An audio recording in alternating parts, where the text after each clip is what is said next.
Hey guys, today we're talking about Placerville, California. Let's get into it.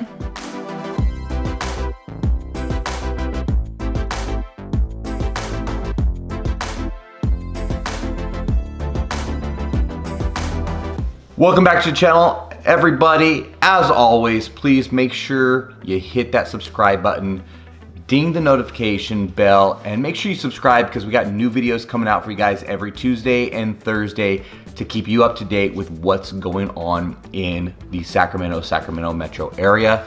Now, let's get into today's video, Placerville, California. Okay, so Placerville, California, it's a smaller town. They actually call it Hangtown. Now, I was always told by, I believe it was my grandfather, Hangtowns, because that was what everybody was hanging out at. But do you actually know why they call it Hangtown? I actually don't know why they call it Hangtown. I know there's a noose hanging on one of the buildings. So yes, they've actually taken that down, but it was actually because back in the gold rush days, there's different stories, 3 to 5 basically, guys that were robbing these gold miners coming into town. Anyways, they hung them on this big old oak tree, and that's where the name came from, Hangtown. So my grandfather told me a little bit of a white lie. He always told me it was, hey, everybody loved hanging out there back in the day. But look, Hangtown is going to be just about 44 miles east of Sacramento. You can still do some commuting down there, and population-wise, it is a smaller town, but it's spread out, and they're growing. There's about 10,000 people there right now. The median price range in Placerville is about $485,000. The real estate market is growing steadily and seems to be growing about 10%. Yeah, year over year. And the other cool thing too, if you're going to Placerville, a couple different types of houses that you can buy. If you're living in the downtown area, get ready for a house that has multiple levels. You may be on top of a hill, you may be on the side of a hill, so kind of cool there. Or if you get into a little bit more of the outskirts, you're actually going to get some land. So that 485 number is pretty skewed just because it kind of depends on where you're at.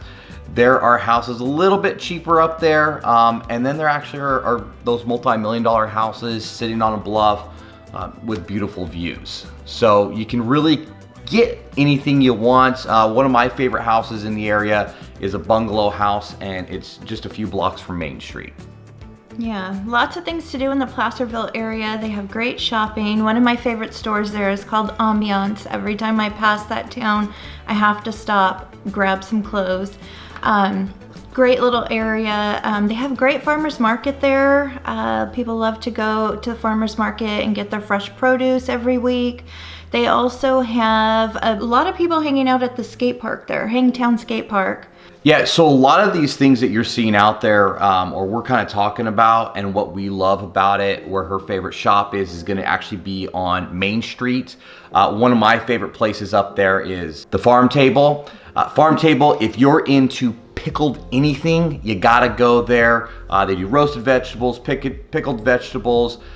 There's a couple different toy stores that the kids love to go up there and check out. There's a candy store up there, and a really good burger place if you go all the way to the top of Main Street as well. If you need a list of that, we'll put a little link on the bottom there for you. Another thing great about Placerville is the schools. The school rating's pretty high. It starts at an 8 and goes up even past a 10. You can check that out on greatschools.org. Yeah, and they're gonna be in 2 districts. You'll be in the Placer Union School District and the El Dorado Union School District. Placer, from what I remember, is they're basically taking care of K through 7.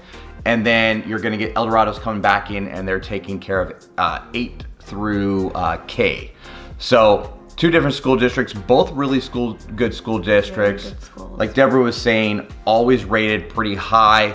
I believe the K through 8 or K through 7 actually has a couple blue ribbon scores out there, as well as I believe the high school as well. Little smaller classrooms up there as well, so if you want your student to have a little bit more attention from the teachers, you're gonna love that. There's a lot of activities, outdoor activities to do in the Placerville area. It's such a beautiful area to get out and about in. You've got the El Dorado National Forest, and that offers a lot of hiking, biking, camping, fishing. Any outdoor activity like that you like doing, you're gonna love it up there. Yeah, you actually even have some gold mining up there. There is well, they call it's a park slash gold mine. This was an actual gold mine back in the day. So you can take the kids out there, do some gold mining, explore the caves, and then if you're a little bit more adventurous, you can go just up the hill, maybe 10 minutes, I think it is, to Apple Hill. Apple Hill's going to have, I believe it's a kind of like collaboration of 50 different farms. This is going to be your apple orchards, some wineries in there, just a few different guys out there. You just do a trail.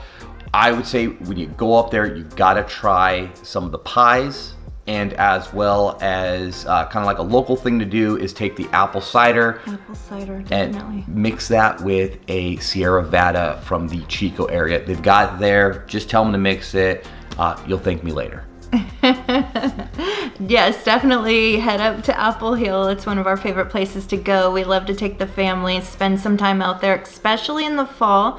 There's a lot of apple picking. You got apple donuts, which are my fave. Yeah, definitely. And the other thing too is because we are up the hill a little bit, we do get some cooler weather. When you're up in that Apple Hill area, surrounding areas, or Placerville, we're usually from Sacramento going to Placerville. We're going to be probably somewhere between 10, even to the extreme, maybe even 20 degrees cooler. Summertime, it's still, you're gonna get some heat up there, but not as much. I've got a couple clients that have bought properties up there that still don't have ACs. I kind of think they're crazy, but to each their own. They say, hey, look, it's a couple days. Most of them, though, do have the whole house fans. They blast that thing in the morning, blast that in the evening, and then, during the day, shut it all down. So that way it stays nice and cool. So just remember, it's your bills aren't going to be as much being up there because of that. The other thing to remember is you could, and it's light, but you could have some snow at times.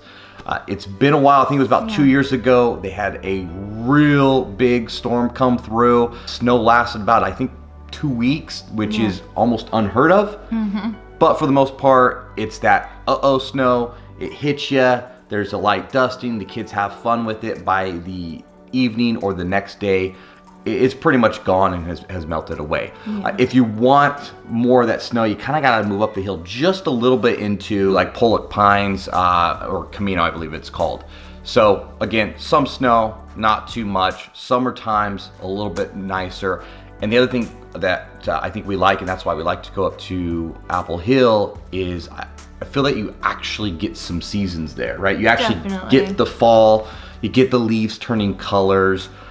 You've got a good mix of trees. You got the old oak trees.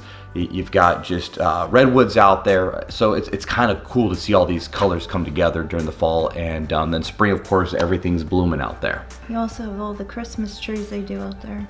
Oh yeah, right off of Main Street, Christmas tree farms.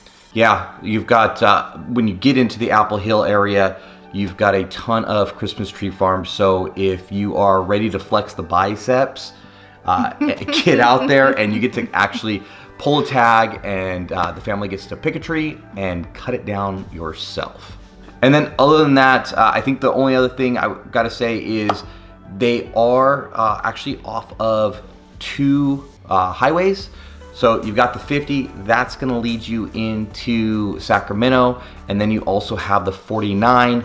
49 around that area is pretty straight, but if you're using it as a main way to get someplace, hopefully you don't get car sick, because it does get a little bit windy. Yeah. We were just using it the other day, and unfortunately our son even kind of got the bug that hit him a little bit while we were driving, had to pull over a couple times. But the cool thing is that they are both highways, so you can really get in and out of different places pretty quickly. Okay guys, that's all we got for you today. Hopefully you got some good information out of this video. If you have any other questions, please feel free to comment, set up that 15-minute Zoom appointment, and make sure to like and subscribe so you can get more information about Placerville or other areas in Sacramento County, El Dorado County, Placer County. We do them all. See you next time. See you Bye. next time. Bye, guys.